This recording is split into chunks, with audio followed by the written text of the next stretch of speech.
ખરેખર આજે પૂરા 1 વર્ષ પછી આવ્યા છીએ આ બગીચામાં. આ જો ને કેટલું બધું બદલાઈ ગયું છે અહીંયા. અને વાતાવરણ પણ બહુ સારું છે ને. ખરેખર આજનો દિવસ જ કંઈક અલગ છે. જો ને આપણે પહેલી વાર આજ પોઈન્ટ ઉપર મળ્યા હતા અને આજે પૂરેપૂરા 1 વર્ષ દિવસ પછી ફરી પાછા એ જ પોઈન્ટ ઉપર આવ્યા છીએ. છતાંય કેટલું અજીબ અને આમ અલગ અલગ અનુભવ થાય છે નહીં? એ વાત પણ છે. તો બદલાઈ ગયું એવું લાગે છે ને? યસ. તને યાદ છે આપણે ગઈ વખતે ત્યાં સેન્ડવિચની લારી ઊભી હતી, પછી ત્યાં જઈને બંને સેન્ડવિચ પણ ખાધી હતી, ઝઘડો પણ કર્યો હતો કે પહેલી વાર બહાર ફરવા લાવ્યા છો અને સેન્ડવિચ ખવડાવીને બગાડી દેશો.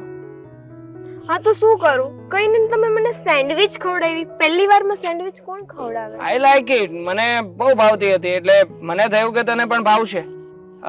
But so sorry. હકીકતમાં એ દિવસે મારી ભૂલ થઈ ગઈ હતી. મને કોઈ શીખવ્યું જ નહોતું કે પહેલી વાર જ્યારે કોઈ છોકરીને લઈને ફરવા જઈએ ને ત્યારે એને છે ને કોઈ સારી હોટલમાં લઈ જવી જોઈએ અથવા તો કોઈ સારા એવા કોફી શોપમાં જવું જોઈએ.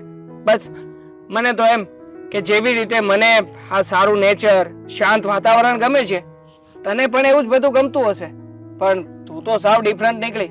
તને આખો અલગ જ નેચર ગમે છે. દેવાંગ, એવું કઈ જ નથી. જો બધી છોકરીઓને છે ને એવું જરૂરી નથી કોફી શોપમાં જવું ગમે, કોફી શોપમાં જ કોફી પીવી ગમે. સૌથી વધારે તમે ગમો. મીન્સ કે તમારો પ્યાર મારા માટે એ જ ઇમ્પોર્ટન્ટ છે.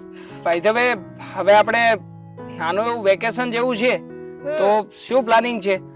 મારા ખ્યાલથી મેં તો પ્લાનિંગ બનાવી નાખ્યો છે કે આ વખતે આપણે કંઈક દૂર, કંઈક એવી જગ્યાએ ફરવા જઈએ ને કે જ્યાં આપણે સપનામાં પણ ના ગયા હોય. આમ એકદમ આમ શાંત અને રમણીય વાતાવરણ હોય, કુદરતનું સૌંદર્ય હોય, એવી જગ્યાએ. તો મારી એક વાત માનશો? બોલ ને, કઈ વાત? જો ગોવાનું નામ નહીં લેતી. આ ગોવા મારે નથી જવું. આપણે લગ્ન પછી જ્યારે હનીમૂન ઉપર ગયા હતા ને, કંટાળી ગયો હતો. આમ પણ ત્યાં મળે છે શું? ખાલી દારૂ, બીજું કાંઈ નહીં. પણ દેવાંગ, મારી વાત તો સાંભળો. હું તમને ગોવાનું નથી કહેતી. તો કયું પ્લેસ કહે છે? બોલ ને. જો દેવાંગ, તમે મને રોજે પૂછો છો ને આ વખતે વેકેશનમાં ક્યાં જવું છે આપણે? હા તો બોલ ને. હવે તમે પહેલા મને પ્રોમિસ કરો, હું જ્યાં કહીશ ત્યાં તમે મને લઈ જશો. પ્રોમિસ તો તને કેવી રીતે કરી શકું? કારણ કે એવી કોઈ જગ્યા હશે કે જ્યાં આપણે બજેટમાં હશે, આપણે જઈ શકીશું, ત્યાં જઈશું. પછી તું મને કે વિદેશ જવું છે તો વિદેશ જવા માટે સગવડતા તો હોવી જોઈએ ને. દેવાંગ, એટલો પણ ભરોસો નથી. હું તમને વિદેશનું નથી કહેતી, હું તમને એમ કહું છું આપણે લોકો ગામડે જઈએ ને. ગામડે જવું છે? હા, તો ગામડે જવા માટે છે ને પેલા પ્લાનિંગ કરવું પડે, બુકિંગ કરાવવું પડે. કરાવ્યું છે કઈ બુકિંગ જેવું? અને આપણે કાલે જ જવું પડશે. એટલે હું પ્લાનિંગ કરું છું કે અમારો ફ્રેન્ડ છે ને એ કહેતો હતો કે એ લોકો 4 વ્હીલ લઈને કેદારનાથ બાજુ જવાના છે, તો આપણે ત્યાં જઈ આવવું છે. ના, મને છે ને ગામડે જવું છે યાર. હું એમ પણ કેટલા ટાઈમથી ગામડે નથી ગઈ, તો મારે ગામડે જવું છે.